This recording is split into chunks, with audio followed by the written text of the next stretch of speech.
Deutsch lernen durch Hören.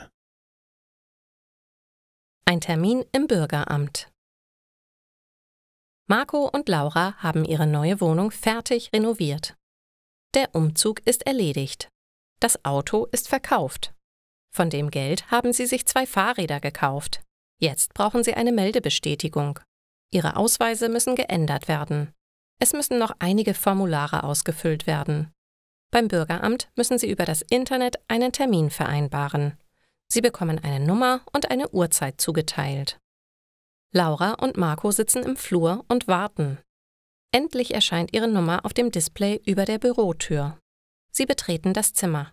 »Guten Tag, wir möchten uns ummelden.« Eine Mitarbeiterin sitzt an einem Schreibtisch und lächelt sie an. »Haben Sie alle Unterlagen dabei? Ich brauche zuerst die Bescheinigung Ihres Vermieters.« Marco reicht ihr die Mietbescheinigung. »Gut, dann brauche ich jetzt Ihre Ausweise. Wir machen einen Aufkleber mit der neuen Adresse drauf.« Die beiden geben der Frau ihre Ausweise.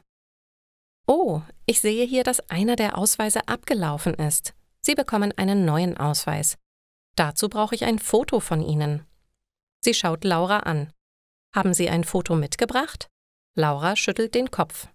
»Ich habe nicht auf die Gültigkeit geachtet. Wo kann ich ein Bild machen lassen?« »Im Flur ist ein Automat. Da können Sie das jetzt gleich erledigen. In der Zwischenzeit bearbeite ich die restlichen Unterlagen.« Laura kämmt sich schnell die Haare und macht ein Foto am Automaten. Das gibt sie der Frau im Büro. »Es wird etwa 10 Tage dauern, dann ist Ihr neuer Ausweis fertig. Die anderen Unterlagen habe ich jetzt bearbeitet.